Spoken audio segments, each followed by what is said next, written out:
Welcome to your podcast, Leadership is Tricky, where we'll tackle various topics, challenges, and experiences as it relates to your investment in leadership. So, let's design success together. Now your hosts. Hey everyone, Erick here with Leadership is Tricky, and we've got Steven on today. What's up, buddy? Hey Eric, it's good to talk to you again, man. How you doing? Life is good, man. I know it's early. I know it's early where you're at, but yeah. So life has taken us all over the world, all over the map, and let's tell everyone where you've been. Yeah, sure. So just to level set with everybody again, if you weren't tracking, first time to Leadership is Tricky. Eric and I met each other out in Europe actually while I was working out there, and I had this, let's say, forced move upon me to go back to the American soil. There's a lot of reasons why, but basically, long story short, our family made the decision to come back. So, April, March timeframe of last year, 2021, we were looking for opportunities, and we settled on a job in a great location in San Antonio, Texas. So I am now across the pond, as they say, talking to Eric through the beauty of Zoom and these great tools that we have. And, just excited to get back to talking about this kind of stuff, because this is where our passions come from and why it's one of the reasons why I get out of bed in the morning. So this has been awesome. And we have been living in, hanging out in Texas since, like I said, end of August, early September. So it's been about 6 months now. Yeah, we were able to link up not too long ago and play some golf out there in Texas. Yeah, we did. 75-degree weather, sun out. I think you were wearing shorts that day. It's all day. I know it's great, and it's great. San Antonio is my hometown, so that's where I claim. So there's like a higher power out there, Eric. We're just like going to places that we both have been, and there's always a reason. Forcing me to go see my parents every now and then, so that way I can get out there and play some golf. And, hey, if I can be your reason, that's all good with me.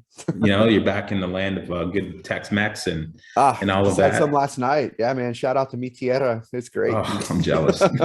My mouth is watering right now. Homemade tortillas, yes. Yeah, so I'm still out here in Germany, and a couple things have happened. Since the last episode. Finally finished school for the second time. So I'm done with that for now, right? I think I thought about doing the doctorate, but I'm not going to do it. I don't have the time. But Leadership is Tricky is officially a business that provides leadership services now. So part of that, is the podcast. We're looking at books. My daughter actually wrote a book, so we're going to publish that under Leadership is Tricky. And then, we have some consulting services, executive coaching, and a couple of workshops. So, got our first few clients over the last few weeks. So I'm looking forward to starting that in March with them. And I know that's a shameless plug for our services, but today it's about the podcast, right? And, talking about leadership, because back in 2019, Steven and I were sitting around and like, you know what, we were doing another podcast and it was good, right? It was focused on the federal workforce. So shout out to Alan Strunk for starting that, but it got our podcast juices flowing. Like we were like, hey man, it'd be great if we can just talk about leadership. Do you remember where the first one that we actually recorded was? I don't. I do. We were in a car. And you were driving on the wrong side of the car. Oh yeah, that was So we were rolling in the UK. Yeah, man. Right. I remember the quality was so bad. You were just like, pull up your iPhone, let's just start something. So we did. Yeah. Something that small turned into what it is today, man. It's great. Man, I forgot all about that. That's awesome. We got to find that. I think it's going out there. It was on Podbean, I think, at the time. Not to say it's a bad platform, right? Podbean it's good for what it was at the time, but I forgot all about that. Yeah, the point to make is just like, if you got the idea, just go execute, and you're gonna fail fast. Well, I'm not saying we failed, but you learn from what you do. So even this morning, we're trying to get our stuff back together, and just processes. You got to dust them off. And if you're passionate about something, just go do it, as minimally viable as it happens to be, Yeah, even over time, though, even though we weren't publishing a lot of episodes, because I think, last one I did was with the gentleman that started his own business out of the Navy, right? So we're just talking about his challenges. But we're still on the Apple podcast top 200, which is pretty cool. I wouldn't check that out. And then we're in the top 100 in Peru. it's like self-help learning something. But yeah, I got this thing from Chartable that said like we're in the top 100 in Peru, and I'm like, man, who's listening in Peru? All right, That's a cool stat, man. It's something to hang our hat on. right. No, but no. So here we are. We're back, right? So yeah, I know we've talked, over the last few months about you and your new job, and some of the challenges that you were experiencing going into a new organization, just a new environment where they have a different language, right? And yeah, let's talk a little bit about that. Sure. So, again, I work for the US government. You can imagine there's different pockets of the government that are doing some cool, innovative, cutting edge things, not even from a, like a work perspective, but just the way that they interact with each other. You hear the buzzwords out there of agile and scrum and DevSecOps and these cool things, but where I'm at now is it's all together in one, and it's magical to watch because it's actually truly the culture of the organization. So I'm coming from a very historically ingrained, I use the term old school, like DoD organization, Department of Defense organization, and they were all about rank and chain of command structure and very siloed perspective in the organization, how they were organized. With your operations by themselves and your HR by themselves and all that good stuff.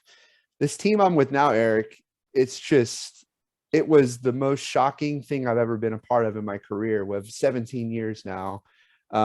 Day one, my first day was logging onto a computer from our hotel on Zoom, not even knowing how to use Zoom, because I know you and I were using it, but I didn't know all the ins and outs of the tool itself. And they do, crazy daily stand-ups where they're talking about dad jokes and trolling each other on chats and, like just everything they were talking through with the software platform that they're developing and stuff like that.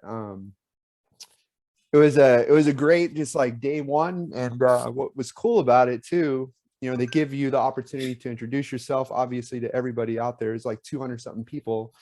So you feel a little, there's a little resistance there, I guess, for an introverted type folk or someone that just doesn't want to talk through that little green light that's on my laptop. But their culture is, cameras on, let's talk, let's put it out there, be vulnerable, transparent, because our organization is virtual first. So like that was the very like initial just, step into this organization I'm a part of. And then, throughout the last few months, just learning what they deliver to the world. It's a crazy new thing that I've really not been a part of. I've been on the sidelines watching the DevSecOps kind of thing, and who's doing what. There's a lot of chatter about it out there, but not a lot of people doing it.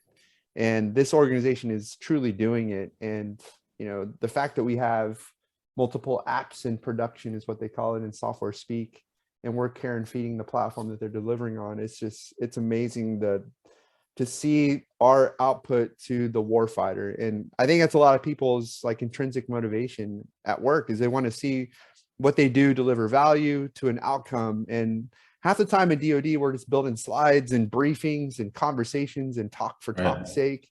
And we're just filling out paper that we think is value. But at the end of the day, like, how does that nudge the mission of the organization forward? It's hard to see that sometimes. And it's interesting because before I came to Europe, I was working in an organization where we delivered software, right, directly to the users, right? And me being a millennial, right, I loved instant gratification. Like it like pulled me into like development, because when I hit save, something changes, and I'm like, every time, right? It's like, oh man, that's kind of cool. The color changed, or the font changed, or oh, that button works, right? And I did that. And yeah, so when you have a whole organization doing that, right, you get that instant gratification all day, every day. And you know that it's for the greater good, right? So folks get to come home to their families if you do it right, and they can use the tools to make a difference in the world. And yeah, no, it's awesome, man. And we talked about it a lot. We always talk about, especially on this show, is the why, right? Why do we do it, right? And sometimes when you're in these big institutions like the Army or DOD, right, you're a screw. And I've said it before, because my wife's the one that told me. She was like, hey, stop bitching. You are a screw, not even a cog in the machine, right? That's some honest feedback right there. That's right. humbling. But Yeah, I mean, you see the churn, right? And you just see it going. It's such a big conglomerate machine. And then you don't really see what it's spitting out on the other side. Because again, you're just a screw, right? You're nowhere But to near the be, control yeah, panels. to be devil's advocate to that though, Eric, like some people, I'm not saying they want to be the screw, but some people are comfortable with that, and we should be okay with that, I think. So And I'm not saying anything bad with that, right? yeah, I just know that when you and I discuss these types of things, right, you want to go find what your purpose is and go after that, right? And yeah, I mean, you want to be closer to the final product, I think right? so. I think so. Yeah, and just want to But see how you're changing the world. yeah, and like I said, this organization that I'm with now, it has that. It's cool, and it serves my inner being. You know, like you said, my inner drive, my inner why, which is great because that's something that you'd like to tease out of folks as well. You know, why are you here? That's a deep question if you really take a step back and think about it. So that's me. That's where we're at. And it's been cool. And, you know, I've had to learn really quick, which is awesome to be around folks that push me out of my comfort zone every single day. Like I'm on Google at least 10 times a day when I hear things that I have no clue what they're talking about. And I'm fully transparent about it. You know, I tell them, you know, I am not the smart guy in the room right now.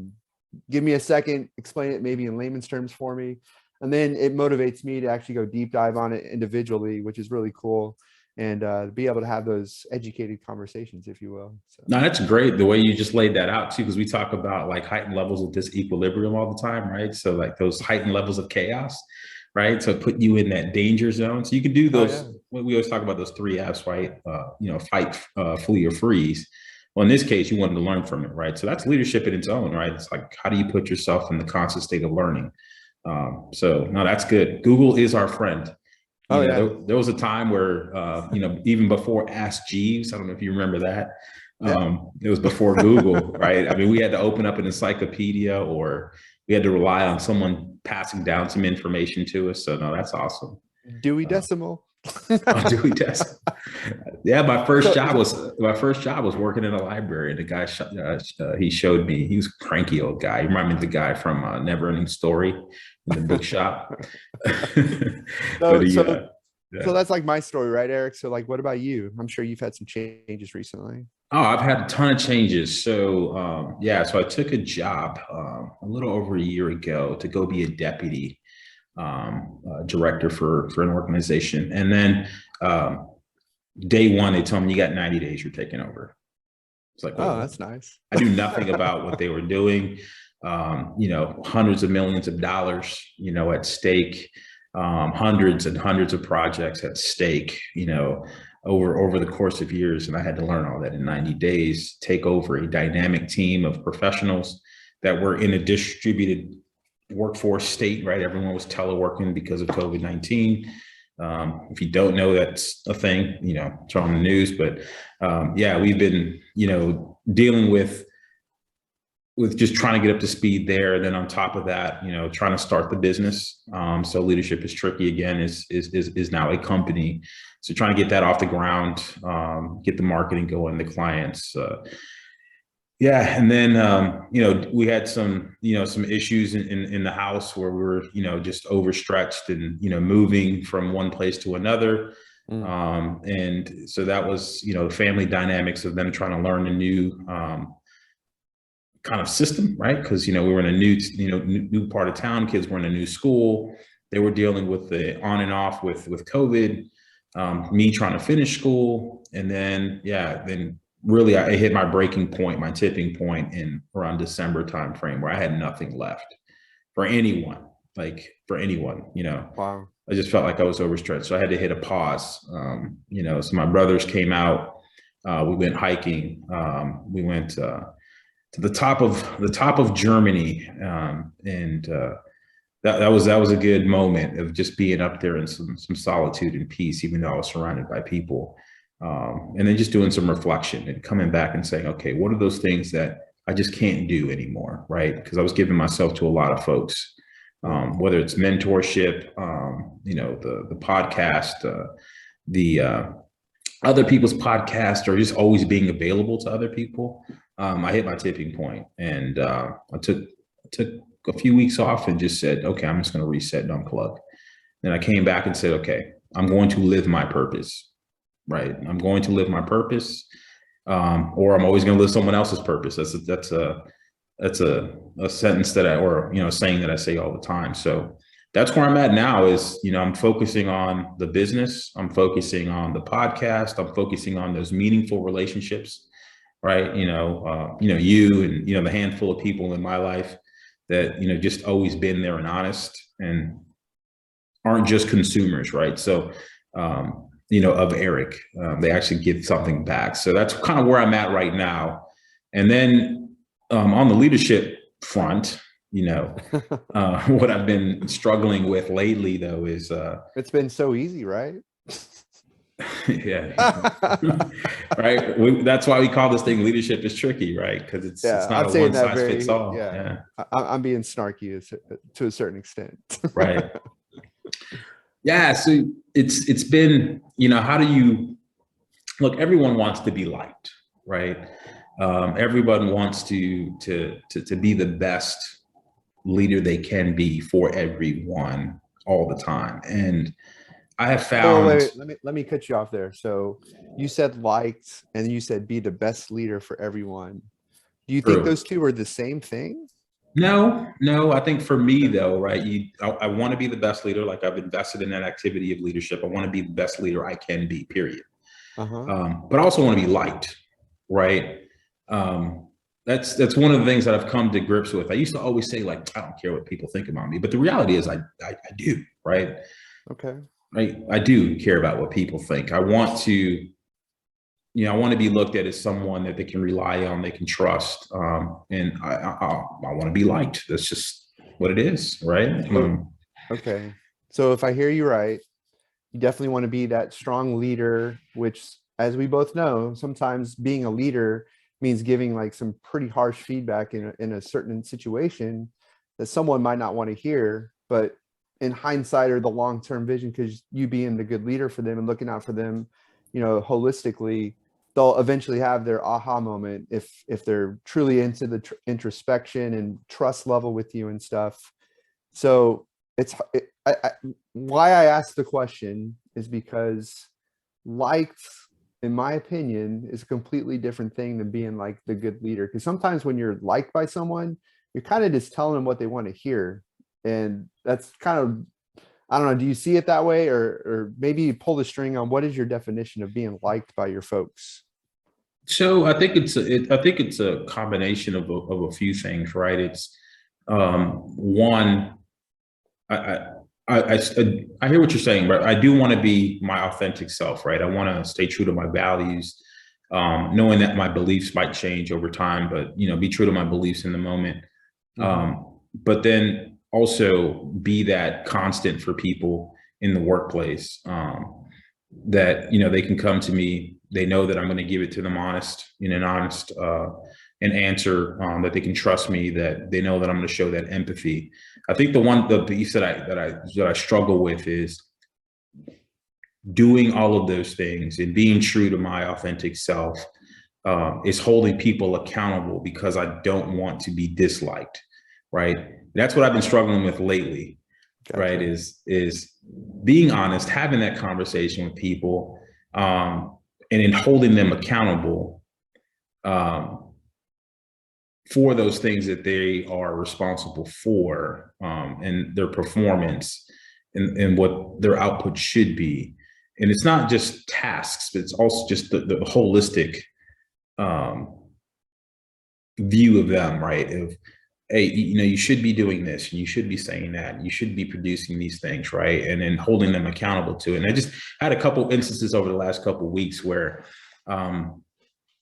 just having conversations with folks, I know that I've rubbed them the wrong way, but it all came to a head. And if I would have headed it off earlier, then we probably wouldn't be in the place that we are now, right? Because I know that there are some hurt feelings, right? There are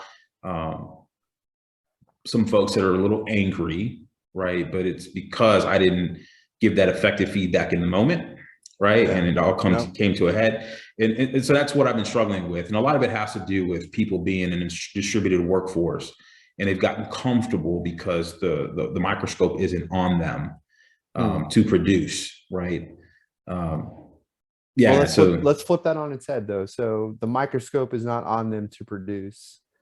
Why do they not feel, let's say, responsible to the team to produce outside of a microscope being on them? You know, at the end of the day, like I'm saying, like actions over words, or your performance speaks for, you know, your value back to the team and the value proposition you're bringing to each of those folks, to you as the formal leader, and then maybe to the outside teams that are within your work center or work unit, right? So, you know, so just to pull the string, so why does a microscope have to be on the individual for them to want to produce?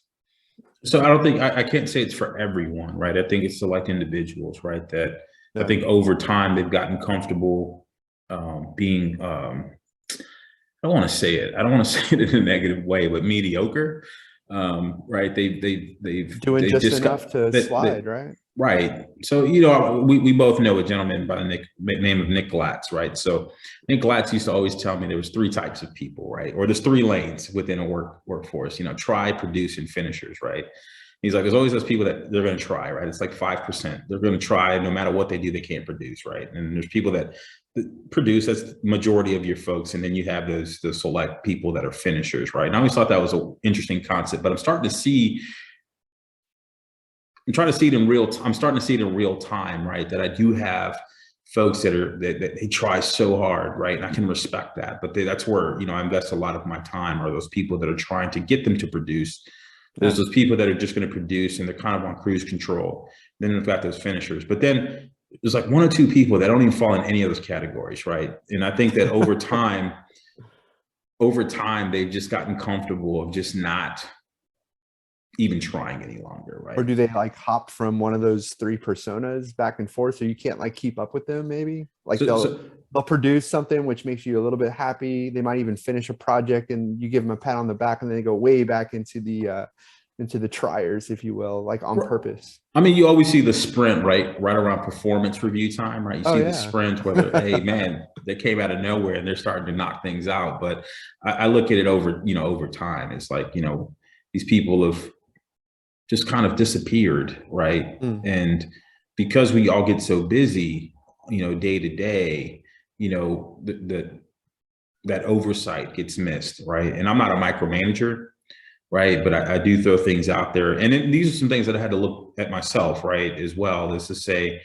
I need to put suspenses on things. I need to say, hey, I need it by this date, and I need to hold people accountable, right? But then when accountability time comes, right, where I got to sit them down, that's kind of where I've been struggling lately because of that, you know, that fight with wanting to be liked, right? And, you know, I was talking to one of my mentors, and you know, his response was like, look, stop trying to be liked, right? Not everyone's going to like you. You got to hold people accountable. You got to get things done. That's easy to say though. Right? Because he's not in that situation. So that's what I'm struggling with right now is a leadership challenge. But yeah. Sure. Yeah. So I'll be vulnerable for a minute here. So like my leadership challenge is the fact that I don't really have subordinates, and that's different for me. So our team is made up of a variety of, you know, government personnel, contractor personnel, some airmen as well. And we work in a badgeless organization. So what I mean by that is nobody wears their rank, that nobody wears the company that they're from, or if I'm a civilian or whatever, we're all first names. And there's no hierarchy. Everybody kind of creates their own title just for fun, their role, so to speak. But at the end of the day, work still has to get done. Right. And my leadership challenge is keeping them motivated, because burnout is truly real. And we've got so many folks that are so like mission oriented and just, you know, holding on to the fact of what we're doing, and they see the results, that instant gratification you talked about a couple seconds ago. But that can become, you know, the death of you to a certain extent too. And, you know, something that you said, Eric, before in a previous conversation, an overused skill becomes a weakness. Right. And that's what's happening to some of our folks. And it's hard for me to pull the reins on them sometimes and hold them back from, you know, working till 11, 12 o'clock at night, even though to our customers that we service, we don't promise them services past 5 o'clock in the evening, but they're just on the box doing work anyways, because they just feel that motivation, their why of just still being accountable to the team, accountable to others that they interact with, and just delivering value. And that's been the constant for me, is to get them to prioritize other things in life. Work is work. We've also said it on this show, Eric, that there's always more work. You're never going to finish everything, and that backlog just continues to grow. So we've had a challenge with that, just getting people to stay motivated, fresh. With the new year, that kind of helped. And you talked about taking the pause on life and everything. Some people did that as well. So I think the way I've been trying to get around it is really prioritizing what we need to get done, instead of letting the team kind of, I guess, self-actualize, right? Yeah. Well, so another leadership challenge, just a part B to this, is, these teams that I'm leading in a formal or informal way, like, they don't need the micromanagement or the guidance that typically I've seen in the DoD, the Department of Defense. We have a backlog. We have customers that come to us with requirements and things that they need to get done. And these teams truly are doing agile. Like, every 2 weeks, they're racking and stacking their user stories, scoring them like they need to, putting them into the sprint and knocking them out. And the daily stand-up cadence is happening, like all that stuff. If you don't know what I'm talking about out there, don't worry. Basically, at the end of the day, every 2 weeks, they're solving stuff based on the needs of the day. My problem is, I'm not giving them the direction 6 to 12 months out of, this is actually where we need to be going.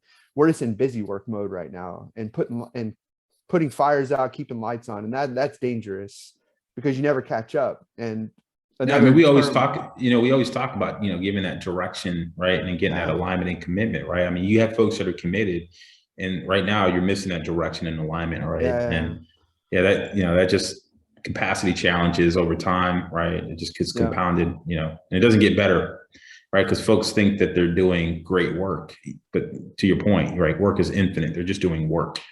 So they're in a do loop, and it's horrible. It'll burn anything out. And then, like, another one that I'm working with, distributed workforce that you're talking about, maybe an opposite problem, but building the relationship and trust through a computer. We have people literally all over the continental United States, and every time we jump on calls virtually, it's always about work. And I'm having a hard time getting to the next level with some folks, and just getting them, number one, to turn their camera on. Not everybody is comfortable doing that. And, we're all adults. I'm not going to force them to turn on a camera and treat them like a child. I mean, if they're motivated to do it or not, that's on them. However, we are trying to set some principles and values inside of the sub team that I lead, and just kind of like be real about that. So we have monthly retrospectives, which is really our pause of putting work to the side and talking amongst ourselves, and what's really been going on. And that's a safe space. That's a very sacred ritual to the team, and that's the way that I'm trying to get after that problem. And then I'm just cold DMing or direct messaging folks on the team every day and just saying, hey, what's up? Good morning. I think that little nudge that I'm doing is helping. I don't have any results yet to prove that it's, solving my inner challenge or whatever. But, I think these are just things that we have to work through. And, I'm the first to admit, I'm not very comfortable in this virtual workforce environment yet. I hope to be there one day, which in a way, like you talked about the disequilibrium and being in that chaos zone, I think we're all learning still, which is really cool in a way. And this whole hybrid in and out of the office, those are some challenges. So those two big rocks right now that we're going through. No, that was great. And it's funny, and we're coming up on close for this session, but so sending folks cold DMs, and so what I've been doing is calling people, right? Go that next step, man. That's great. I call them and hey, what's been going on? How you doing? What's on your plate? How can I help you? People that normally wouldn't reach out to me anyway, right? They're just kind of in groups, they're chatting, they're part of the scenery in some meetings and stuff like that, right? But I found that, people have a lot of stuff going on. So I just call them and, like I have one lady, she's working on her doctorate, right? So she's like, yeah, I've been pretty quiet because I've just been burning out, right? I'm doing my doctorate and trying to work and, have all these projects. I have another gentleman who's, whole family had COVID and, they've been struggling through that. Wife had surgery and, he had to head out and deal with other family issues. And he's trying to balance that with work. But those are things that I wouldn't have known other than calling them and just started asking them questions on how life is, and that's where I have found, trying to build those relationships. You can't do it through text because when you can't read people through texts, right, and chats, and it's good to hear the inflection in their voice or the nervousness in their voice or things like that. Then on the flip side of it is, seeing people in the office, you can see that they're in the grip, right? It's, I have a very young employee and she was just running around. And is it the whole like return to work kind of mode you're talking about, or what? Right. With everything that's happening in Europe right now in the moment, right, we have a lot of folks now in the office because of the systems that we have to be on. Right. So, I saw her just run around. She was just running around looking flustered. And I stopped her. I was like, come in my office. I was like, what's up? How are you doing? She was like, I feel like I'm drowning. I was like, okay, you're not alone. What do you got going on? Snorkel. Let's talk. Right. Through with the life vest and told her, I was like, you're not alone. Hey, this is who you need to talk to. This is the resources that you have at your disposal. All right, let's break this down together. And then, now she's executing her projects and things are going great. And in fact, today, she had the close of her project should be today. And, cool. we talked about it. It's like, and how are you feeling now? She's like, oh, 100%. But that we wouldn't have gotten that if we were in the virtual space, because I wouldn't have seen her maybe running around her apartment, pulling her hair out like, oh, who do I talk to? All that type of stuff. But no, it was great. And so thanks for sharing and being vulnerable. And, Sure. Hey, and for folks out there, if you have a leadership challenge, similar to the ones that we just expressed, go to leadershipistricky.com and throw it in our little chat box.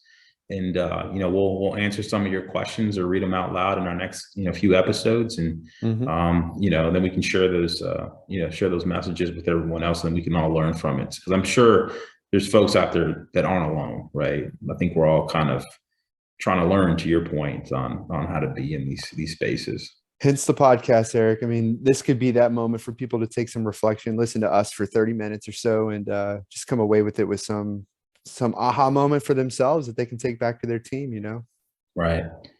All right. Well, so more to come from Leadership is Tricky, Stephen and Eric. We're going to sign off here, but you can find us on all major podcast outlets, Apple Podcasts, Spotify, Podbean. I got to go back and listen to that one that we posted. Yeah, we do. I'm glad you brought that up. But hey, you can also reach us at leadershipistricky.com. We did redo the website, but there is a tab for the Lit podcast. So take a look at that. We'll have this posted here in the next couple of days onto the website. But if you're listening to us now, thank you for tuning in. If you're returning, welcome back. And please share with others, the Leadership is Tricky podcast, because this is for you, right? This is our environment. This is your podcast. So Steve, any last thoughts? Just excited. Stay with us. This season's going to be great. We got a lot of good episodes on the backlog. So yeah, man, it's gonna be fun. All right. Yeah. And welcome back, Steve. Good to see you, man. And signing off from here.